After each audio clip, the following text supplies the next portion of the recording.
All right, so welcome to Athletic Everyday Day 3. I started off today with a backwards uphill walk, RE knees over toes guy, make my knees feel good for the workout to come.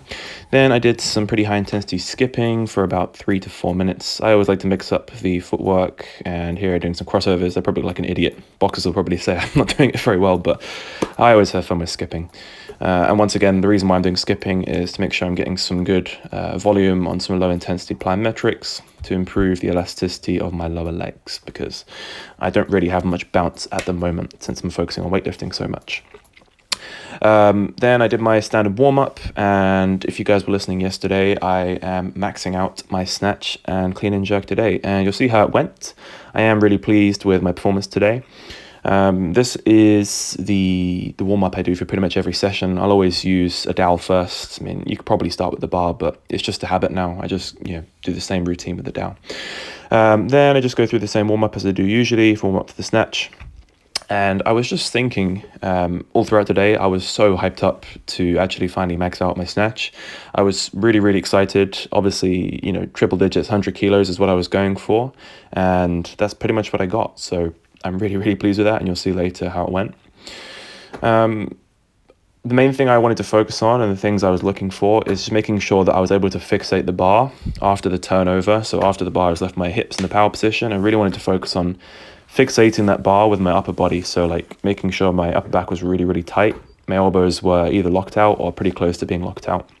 My left elbow is very, very prone to hyperextension. Never had any problems with it in snatch, but then I was also cueing just really, really fast speed. I really wanted to go lots and lots of speed, lots and lots of power, making sure that I was just making absolutely certain that that bar was going at top speed to really potentiate my muscles and get them activated for working up. So here's 40 kilos. I'm not really sure about like the best way to warm up for a max attempt on a snatch and a clean and jerk, like how many reps you're supposed to do for the first sets. Like 40 kilos, I wasn't sure whether to do like 3 to 5 reps or just do 2 for everything and then go to singles from there. But I ended up doing triples with 40 and then triples with 50. And I think I just did doubles actually.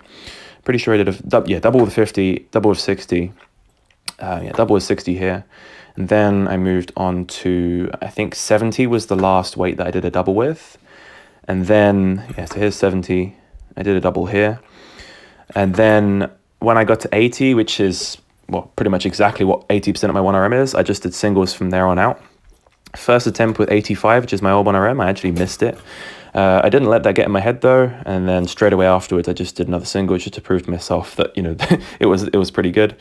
Then I did another single with 80 just to make sure I had it. Then I jumped up to 90, which is my old 1RM. Didn't feel so good, felt kind of shaky, and I was like having a discussion in my head like, what do I do next? But I was like, fuck it, I'm gonna go up to 95. So I went to 95, pussied out. So I kind of psyched myself out. Then I stepped back up to the bar after a little bit of hyping myself up and hit 95 quite nicely. Really, really pleased with that.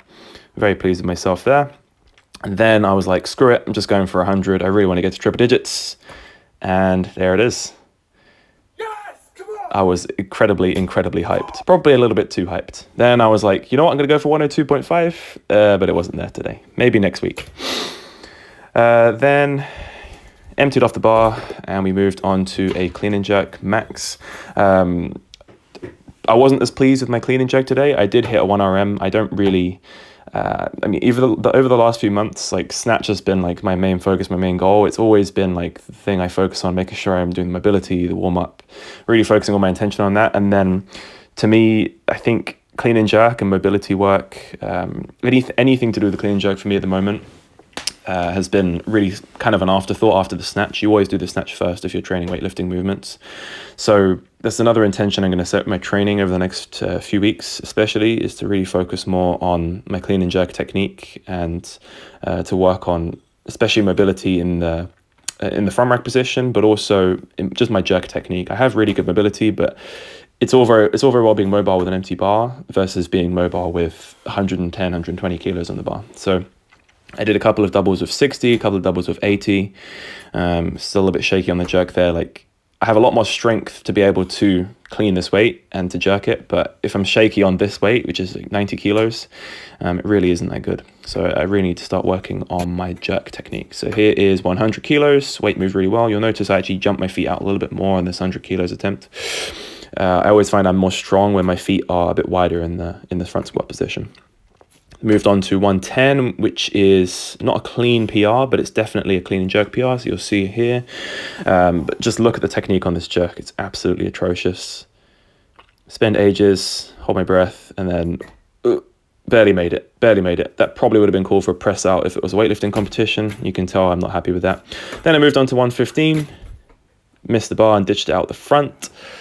Waited a couple of minutes, had another go with 115, just about made it. Then I also made 115 on the jerk too, which I was somewhat pleased with. This really didn't feel like that good, didn't feel that solid. Elbows were kind of shaky, but hell, I made it. And that is a clean and jerk PR. Only 15 kilos over my snatch. Then I went on to some 120 cleans, which again are PRs. I'm pretty pleased with the form on the cleans actually. The bar does get away from me a little bit. I'm kind of banging it off my thighs a bit too much. I could definitely keep it closer in the turnover, and I was just a little bit off on the jerks on both of them. So this is the second attempt. I was like, I've got to make it now. And pretty much the same thing happened again. It's definitely a lockout problem. I don't have as much upper body strength as I should, and I can really start to work on that. So I'm gonna start incorporating more push press and strict press into my training so that this becomes a lot easier. It's also a technique thing. I haven't really trained jerk technique that much. And then last thing, I moved on to front squats. It was 5 sets of 4 with a top set of 125, and my legs were absolutely fried after those cleans, like absolutely fried. Even these hundreds are not feeling good. And then I made the stupid mistake of jumping up to 125. I made the first set of 4, but you can already see like on the third or fourth rep of this set, I think it's the fourth rep, my form's already looking questionable. My back's starting to round and the thoracic spine.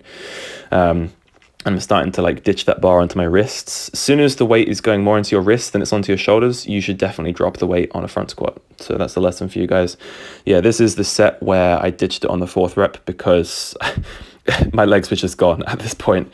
But, you know, at least having the knowledge to know that that's a good idea to do, then that's really, really important.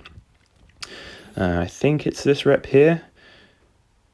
Yeah, see how I'm lifting up my ribcage to try and make sure the bar doesn't fall off, but I wasn't standing that one up. So I dropped it down to 120 and finished out the last 3 sets at 120. Even 120 here was really hard. Didn't mean to pause it on that rep there, but I did. But yeah, overall, I'm pleased with the workout. I'm really, really pleased with how it went. And, you know, a 215 kilo total in weightlifting is, you know, pretty good. I'm pleased with that. I wanted to have 225, but my jerk technique is just not there.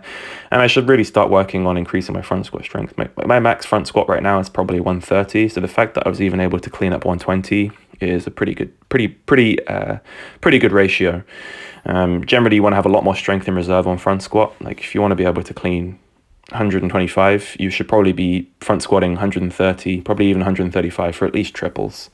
For the most part, I mean, it depends on the person, but for me, if you look at how long my femurs are and how my proportions, I really need to work on increasing the strength of my legs. My leg strength is pretty piss poor at the moment. But here is that last set on the front squats, and then I just finished up with some reverse lunges, just 40 kilos on the bar. Again, just to get some volume, doing unilateral leg work, making sure to focus on getting the weight onto the knife edge of the outside of my foot so that I can keep my knee outside my toe. I notice on a lot of these lifts, especially on bilateral movements, I have a tendency for my knees, they don't cave in into valgus where your knees sort of go inside your toes, but I definitely see my weight shifting onto the arch of my foot, which is not a particularly athletic position. So I really want to focus on keeping the knee wide and the toe either pointed forwards or slightly outwards. So I think a good way to do that is with unilateral work.